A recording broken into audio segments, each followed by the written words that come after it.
மாய video game. ஒரு மாலை நேரத்தில் அருண் ஒரு புதிய வீடியோ கேமை வாங்கினான். அதன் பெயர் மாயக்காடு. அவன் ஆவலுடன் கேமை தனது கணினியில் பொருத்தினான். அந்த பெட்டி விசித்திரமான ஒளியுடன் மின்னியது.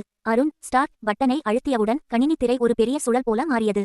திடீரென்ற ஒரு விசை அவனை திரைக்குள் இழுத்தது. அருண் கண் இமைக்கும் நேரத்தில் மறைந்து போனான். அவன் ஒரு பெரிய காட்டின் நடுவில் நின்று கொண்டிருந்தான். அங்கிருந்த மரங்கள் எல்லாம் டிஜிட்டல் முறையில் தெரிந்தன. அங்கே கவின் என்ற ஒரு சிறிய ரோபோவை அவன் சந்தித்தான். அருண், நீ வீட்டிற்கு செல்ல வேண்டுமானால் அந்த மாய கதவை திறக்க வேண்டும் என்றது கவின். கவின் ஒரு உயரமான தங்க கதவை காட்டியது. ஆனால் அந்த கதவிற்கு செல்லும் வழி மிக கடினமாக இருந்தது. ஒரு பெரிய ஆறு குறுக்கே இருந்தது. அதில் கற்களுக்கு பதிலாக எண்கள் மற்றும் வடிவங்கள் மிதந்து கொண்டிருந்தன.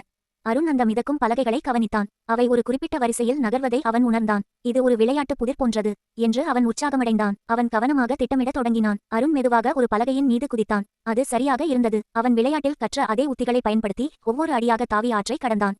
கவின் அவனுக்கு பின்னால் பறந்து வந்தது. அவர்கள் கதவின் அருகில் வந்தபோது அங்கே சிலா என்ற ஒரு கல் மனிதன் நின்று கொண்டிருந்தான். இந்த கதவை திறக்க ஒரு ரகசிய குறியீடு வேண்டும். நீ வழியில் பார்த்தவற்றை பயன்படுத்தி விடை சொல் என்றது சிலா. அருண் தான் ஆற்றில் பார்த்த எண்களையும் வடிவங்களையும் நினைத்து பார்த்தான். முக்கோணம், 4, சதுரம் என்று அவன் சத்தமாக கூறினான். அவன் புத்திசாலித்தனமாக சரியான குறியீட்டை கண்டுபிடித்தான். உடனே அந்த மாய கதவு திறந்தது. அதிலிருந்து வந்த பிரகாசமான ஒளி அருணைச் சூழ்ந்தது. நன்றி நண்பா என்று கவினிடம் கூறிவிட்டு அருண் அந்த ஒளிக்குள் நுழைந்தான். அருண் மீண்டும் தனது அறையில் இருந்தான். அவன் கையில் வீடியோ கேம் கண்ட்ரோலர் இருந்தது. விளையாட்டில் அவன் பயன்படுத்திய அதே கவனமும் புத்திசாலித்தனமும் இப்போது அவனது வீட்டுப்பாடத்தை செய்யவும் உதவியது. விளையாட்டில் கற்கும் திறன்கள் வாழ்க்கையிலும் உதவும் என்பதை அவன் புரிந்து கொண்டான்.